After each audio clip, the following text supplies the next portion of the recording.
Welcome back to the Stimulating Stuff podcast. I'm your host, Rich Vogel, and I am back to podcasting today after 9 long months, and it's all thanks to you, the listeners. So here's my story. Last year around this time, I was on a job search, and you know that if you listen to the pod, and I was sharing my journey about the challenges of navigating the job market, and I started branching out, covering topics like psychology and leadership and public speaking. And then, I just got really busy. So in the spring and summer of last year, I was looking for a job. And that's a full-time job. You spend a lot of time just applying to jobs, reading job descriptions, making resumes and cover letters to match the job that you're applying for. And you do that 5 or 10 times a day, every single day, 5 to 7 days a week. It takes a lot of time. And in between, I was trying to make money from consulting. So I took on 2 expert witness cases. I was building a course for Asset that took me a better part of the year. I was ASNM president. And in the context of all of that, I started to feel this sort of disillusionment with the field of neuromonitoring, which happens sometimes, particularly when you start looking for jobs outside of neurodiagnostics, because you start to feel undervalued and typecast as someone, at least in the neuromonitoring field, I felt undervalued and typecast as someone whose, only value add is education, which I do love and I'm good at, but is not where I want to spend my career, or whose value add is research, which I don't really love, I'm just okay at, and have no desire to do as a sole job function. And really, it's definitely not valued by most neurodiagnostic organizations. It's so easy to become disillusioned, but that's a topic for a different day. So anyway, still telling this story about how I got back to podcasting. So then I go to the ASNM annual meeting in Denver, and I start hearing feedback on the podcast, and people are coming up to me and they're telling me that they're still listening, and people are raving about it, and they're saying, you don't know how many listeners you have or how much people are talking about it. And regular listeners miss it. So I get back from the ASNM annual meeting, right? And I log into the back end of my podcast to see what listenership looks like. And it's in the thousands worldwide. I mean, it's been growing despite the lack of TLC. I think that says something about this show's endurance. Maybe the message is enduring. I don't know. Or maybe the show's like a weed that actually requires work to kill. So here I am, back to work. Either way, it's all thanks to you. So thank you for encouraging me to come back to podcasting.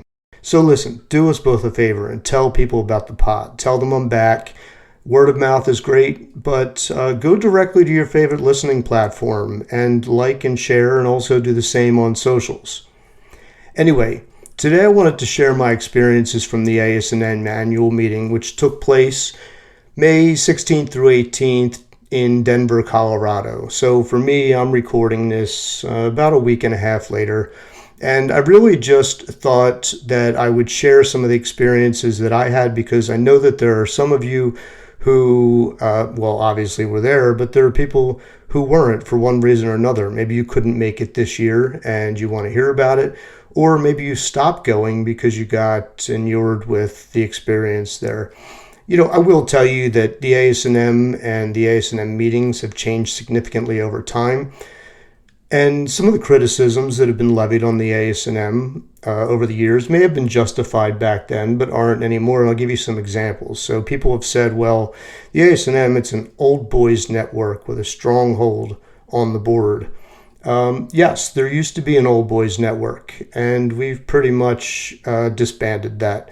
And there are people who try to involve themselves and take control over members of the board or influence them in some ways, but that's really not successful anymore, and those folks are basically retired at this point. So what's the difference? People say it's mostly attended by PhDs. False. Less than 5% of our membership have doctoral degrees, and the other 95% are really CNIMs or people who are working toward a CNIM.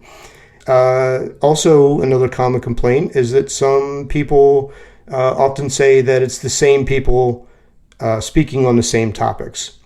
And I will say that that's not true either. It has been up until a few years ago, but we've taken really significant steps to make sure that we have fresh names, fresh voices, fresh perspectives, really from all over the world. So all that stuff has changed, and maybe that's why we broke our meeting attendance record for the third year in a row this year. So we have about 1,300 members in the ASNM, and we had about 350 attendees at this year's meeting from all over the U.S. and from around the world. And by the way, while I'm talking about the number of attendees there, one thing that I wanted to mention is that if you were there and we didn't get to talk, meaning you and I, or we only talked for a few minutes in some brief conversation, I do want to apologize. I can say that it's not easy being president, and certainly it adds stress and work being one of the meeting planners. For example, at this meeting, I clocked 4 consecutive 19-hour work days. And I don't want to sound like a pompous person, but when you are president, everybody wants some of your time. And it's like 2 minutes here, 3 minutes there, 5 minutes there. Sometimes I have longer meetings, and it all adds up. On top of all of that, believe it or not, I'm an introvert. And so I really get my energy from smaller crowds, and I get drained by larger crowds. So sometimes in that environment, even if I do have a few minutes, it's really not the thing that I most want to be doing in that minute.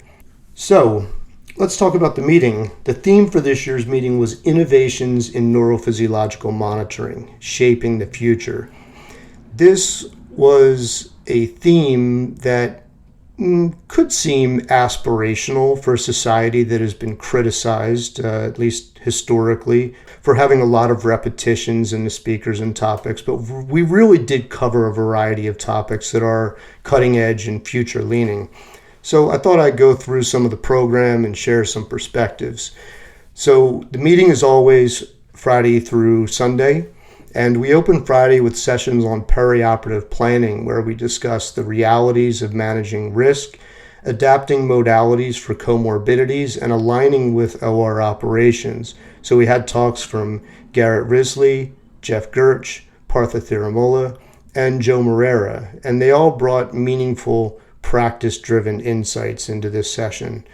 I will say that, I don't like to pick favorites, but there was a really interesting topic that I thought, I won't say it's my favorite, but it was an interesting topic by Garrett Risley, who is a manager of perioperative services at one of the hospitals in Colorado.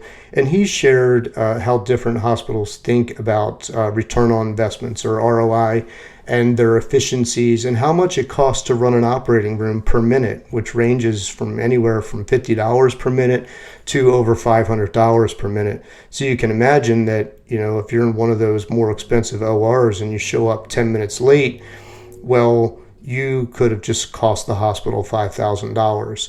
So those are the kinds of things that he talked about, and I thought that was really interesting. After that session, we looked into the future. So there was a session on emerging directions in neuromonitoring, and Greg Nisnik explored how artificial intelligence could reshape the way we interpret data and respond to intraoperative changes in the future. And Jess Barley discussed challenges in the future of neuromonitoring and shared ideas about what it would really take to move our profession forward, particularly when it comes to engaging and teaching the next generation of surgeons. And after those two talks, our panel, which included Rami Fota and Ryan Rosenhan, they gave voice, I think, to some of the toughest questions that we need to be asking ourselves, really with many of the questions focused on the role of AI. And their session in general sparked, I think, some of the most engaging discussions that we had in years. Unfortunately, I was not able to participate in the session on AI or even in the Q&A because I have a conflict of interest being the CEO of Nervio. But I still was able to ask a question and at least engage from a business perspective. That's the thing that kind of stinks about CME in general. is that sometimes the people who are the most knowledgeable are excluded from the conversation simply because they have a conflict of interest. And I certainly get it. You want to keep CME as neutral as possible, but also it is really unfortunate because I do have a lot of perspectives on AI and how it's going to impact neuromonitoring and what the direction is, and particularly because Nervio is the only company out there that is developing AI for neuromonitoring and has been at it for years now. And anybody who's really working on this is either doing it for research or years and years and years and thousands of cases behind us. So, I do have some relevant perspectives, but there's a time and place for that, and it's certainly not in CME, and I get it. Anyway, that was a great engaging discussion. After that, there was a lecture by Sean Callaghy from Callaghy Law on navigating the No Surprises Act, which they called a strategic guide for neuromonitoring companies. And I thought that was really insightful as well. Later on Friday, we turned to pediatric neuromonitoring, and there were talks on modality and procedural differences between pediatrics and adults, and some interesting case presentations. The sessions included excellent talks by Chiara Ebinger, Vizmary Montes Pena, and Mitali Bose. And the last session on Friday covered standards in communication and documentation, something that is sorely missing in neuromonitoring, probably the root cause of most medical malpractice cases, and something that's near and dear to my heart because I mentioned a few minutes ago that I spent the better part of the last year developing a course for ASSET. That course is all about communication, documentation, and medical legal considerations. So I think in the next few months that'll be available on ASSET's website, and I would encourage you to check that out. Anyway, this session included talks by Callum Broderick, Alan Ettinger, who finished his talk with a rap to the beat of the 1979 song Rapper's Delight by the Sugar Hill Gang. What? That was awesome, by the way. And Craig Carroll, who gave a great talk despite having to follow Dr. Ettinger's show-stopping performance. On Saturday, we kicked things off with somewhat of a modality debate focused on carotid endarterectomy surgeries. So Sunira Diogo addressed the question, what do SSEPs add to carotid surgery? Justin Silverstein challenged the audience to consider the benefits and limitations of transcranial motors in CEA surgery. Greg Shoblin covered the lesser used modality of cranial nerve EMG. And Marilla Simon discussed how we can use EEG to its fullest potential in CEA surgery. Then after that came a series of guest lectures by local surgeons sharing their experiences and perspectives on interesting topics like dorsal rhizotomy, robotics in spine surgery, and spinal tumor resections. So many thanks to Corbett Wilkinson, Mark Erickson, and Todd Hankinson, respectively, for giving those talks. And of course, I'd be remiss not to mention the highlight of the meeting, for me anyway, was Dr. Stephen Fulowski's presidential lecture. And as I said in one of my social posts, his talk, which was titled Neuromonitoring and Spinal Cord Stimulation, Embracing the Present and Innovating the Future, was nothing short of inspiring. Dr. Fulowski shared his personal journey into the world of neuromonitoring and spinal cord stimulation surgery, highlighting the groundbreaking discoveries he's made along the way. His work has not only enhanced the efficacy of spinal cord stimulation, but has also been instrumental in cementing neuromonitoring as the gold standard for placement of spinal cord stimulator electrodes, really allowing these procedures to be performed under general anesthesia. It wasn't that long ago, maybe 5 or so years, in which the gold standard for these procedures was to wake the patient up and not use neuromonitoring. And now it's completely flipped upside down, or I should say right side up, with neuromonitoring now being the gold standard for placement of these electrodes. It was a really good talk, and a lot of that, changing what is the gold standard is a result of Dr. Fulowski's work.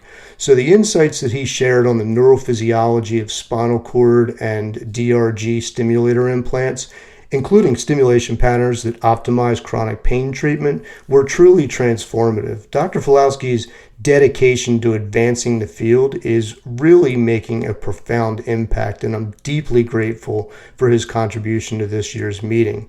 His passion for discovery and his belief in our profession, I think, was infectious.